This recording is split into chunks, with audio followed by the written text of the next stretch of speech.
Hello everybody, I am dead.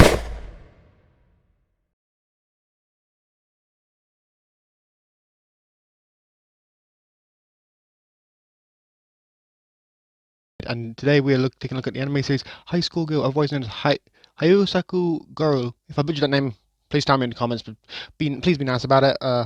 I am autistic. Now, there will be spoilers for the series, so if you don't want to hear the spoilers, then please click off this video, watch the series, it's a good series, and then come back and watch. And without further ado, let's get in. High School Girl follows the adventures of Haruo Yaguchi, a huge video game fan who mostly plays fighting games and has Guile from Street Fighter 2 talk to him and give him advice. But when Haruo runs into a quiet gamer girl who can beat him in seemingly any game, and making Haruo see this girl named Akira Ono as his rival. After fighting many battles with Akira, she is forced to leave Japan, causing a young Haruo to swear that when they next meet, he will rise above her and defeat her. With Akira out of the picture, Haruo befriends a different girl named Koharu Hidaka, who takes up a fascination not just with video games but also with Haruo after she eventually falls in love with him.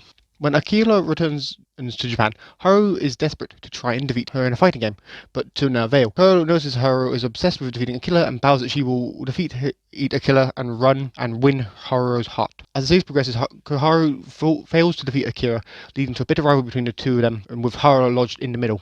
Eventually, Haruo meets Akira's older sister, Makoto, who helps Haruo realize his feelings for Akira and eventually gives her old motor scooter as well as Akira's final going away present for her. The present being a plastic toy ring that Haruo gave Akira before she left Japan the first time. Sick of having the burden of having to be the heir to the Ono family after her sister Makoto gave it up, and the constant instruction of Goadi Morami, Akira runs away, causing Akira's personal driver Jia to call Haruo to go and search for Akira, eventually finding her in another town, which leads Haruo and Akira to spend a night together in a hotel. As Haruo starts to realize his feelings for Akira, he discovers that she is being sent away to Los Angeles, leading to him moping around the day she's set to leave.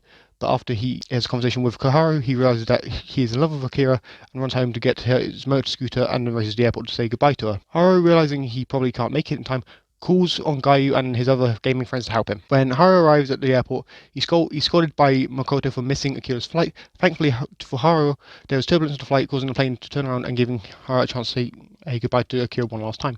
When Akira and Haruo see each other, they run up and hug each other. They're both crying as Haruo promises that he will find Akira no matter what stands in his way. So, my opinion?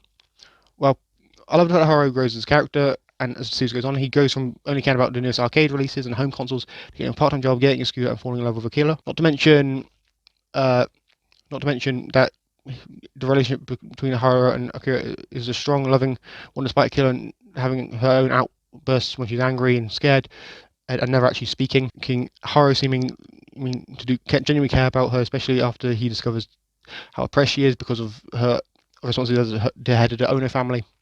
When Haruo even codes a game for her out of compassion for her. I do genuinely enjoy the relationship between Akira and Haruo, and how Haruo willing to do so much for Akira despite knowing barely anything about her, despite her name, love of video games, and that she has a strict home life. My biggest criticism with the series is whilst it's cool to hear the names of so many real world games and consoles being brought up, it starts to get annoying after a while, but that is to be expected due to the themes of the series as well as the manga it's based on. If you're interested in the series, you can find both series as an original on Netflix in most countries. I hope you enjoyed this video, especially thanks to Zombie717 for this video with me. His links are below alongside my Twitter and Instagram. Hopefully this video doesn't get claimed by Square Enix or Netflix, but until next time, don't at me, I'm dead.